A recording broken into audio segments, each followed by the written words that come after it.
Como vocês têm acompanhado nos noticiários, o nome do presidente Benjamin Netanyahu é um dos mais frequentemente citados no conflito de Israel. Mas como exatamente ele chegou nessa posição de tanto poder na geopolítica mundial? E por que ele é tão polêmico e odiado pela esquerda no mundo todo?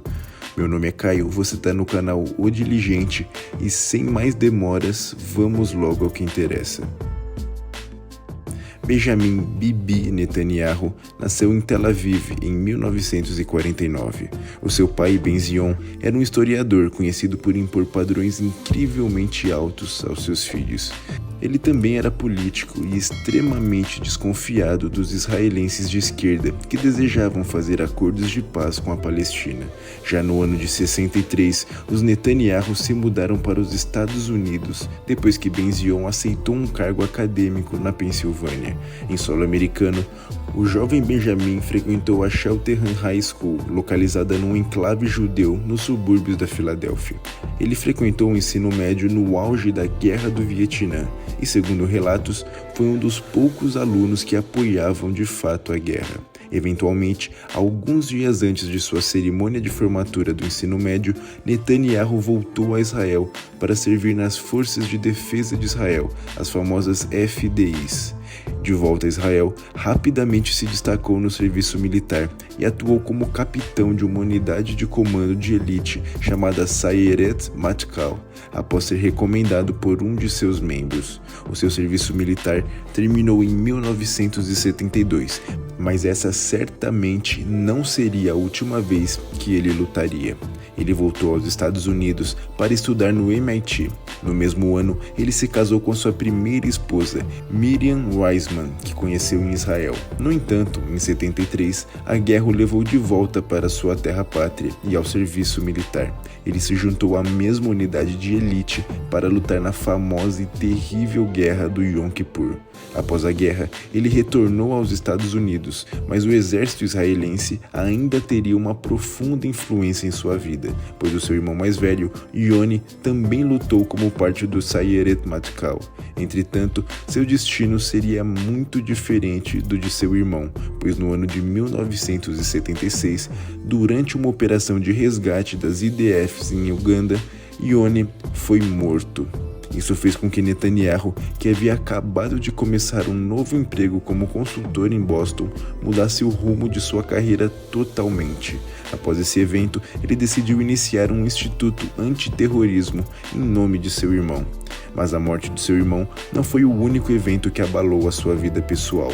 Em 1978, ele e Miriam tiveram seu primeiro filho, mas o casamento deles desmoronou pouco tempo depois.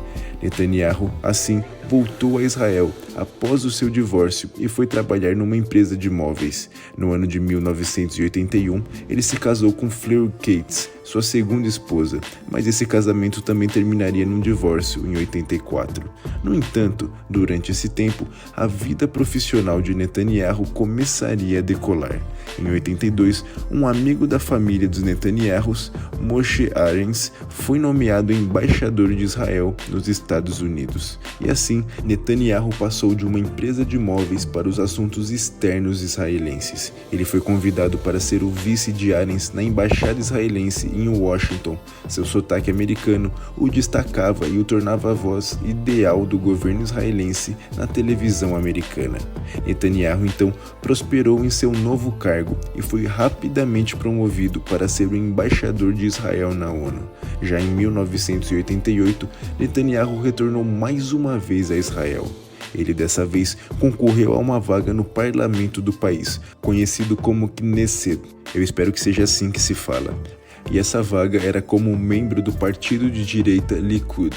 E ele venceu. No mesmo ano, o antigo chefe de Netanyahu, Moshe Arens, foi nomeado ministro das Relações Exteriores de Israel. E mais uma vez, ele nomeou Netanyahu como seu vice.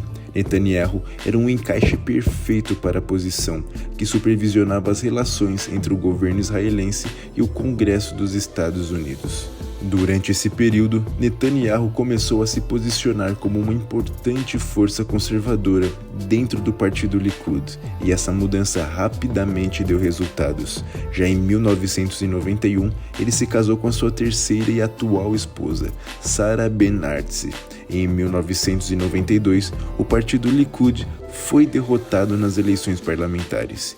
Vários líderes do Likud renunciaram, incluindo o mentor de longa data de Netanyahu, Moshe Arens, para abrir um caminho para uma nova liderança.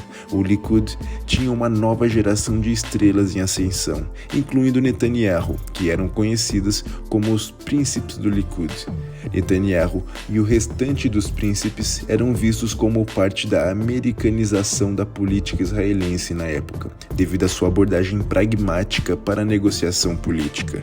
Mas quando chegou a hora, Netanyahu triunfou sobre todos os seus pares. Ele se tornou o presidente do partido mais jovem da história de Israel, durante um momento extremamente importante, pois em 93, o Partido Trabalhista no poder tentou iniciar negociações de paz com a Palestina, os Acordos de Oslo, que propuseram que a Organização para a Libertação da Palestina, sigla OLP, e Israel se reconheceriam mutuamente. Em seguida, os dois países se reconciliariam gradualmente e negociariam questões pendentes ao longo dos próximos anos. Como líder da oposição israelense, Netanyahu condenou o acordo e criticou o então primeiro-ministro Yitzhak Rabin.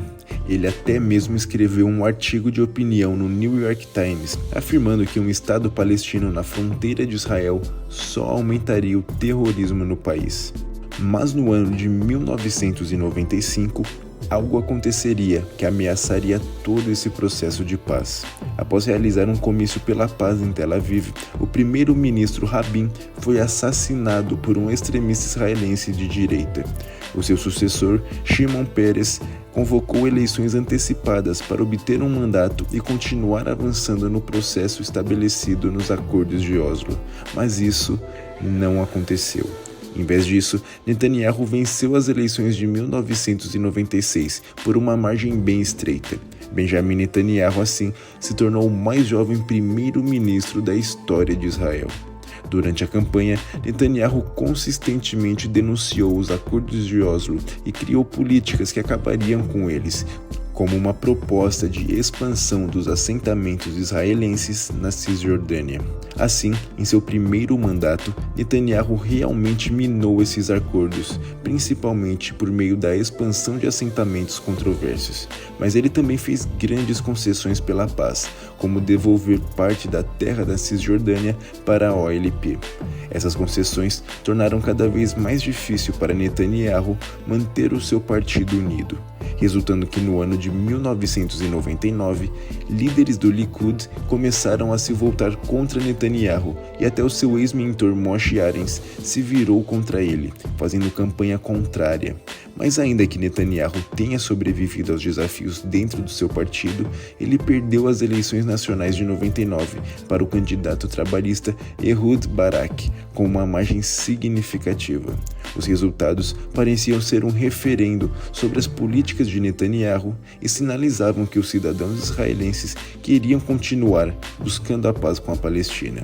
Após esse evento, Netanyahu renunciou ao cargo de presidente do partido Likud após a sua derrota. Mas a maioria sabia que isso estava longe de ser o fim da sua carreira política, pois no ano de 2002, depois que Sharon se tornou primeiro-ministro, ele convidou Netanyahu para se juntar ao seu gabinete como parte de uma estratégia para incluir a ala mais à direita do Likud em sua coalizão. E nos anos seguintes, Netanyahu permaneceu no gabinete de Sharon, pacientemente aguardando a sua vez de liderar o país novamente. Em 2005, Netanyahu aproveitou sua oportunidade ao renunciar em protesto à decisão do primeiro-ministro Sharon de retirar as forças israelenses da faixa de Gaza. Após virar as costas para Sharon, Netanyahu ainda liderou um grupo de autodenominados rebeldes de dentro do Likud que continuou a se opor à retirada planejada por Sharon. E mais tarde, ainda naquele ano, Netanyahu decidiu que era finalmente hora de recuperar a liderança do partido Likud. Então, ele fez campanha contra Ariel Sharon e esteve muito perto de voltar ao poder, mas foi derrotado por muito pouco. Após a derrota, Benjamin não tinha terminado ainda.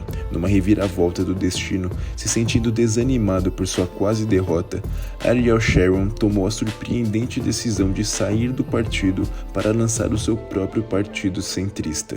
As eleições foram convocadas para março de 2006, mas pouco antes de ocorrerem, Sharon sofreu um grave derrame que o colocaria em coma por anos, até 2014, quando ele finalmente faleceu.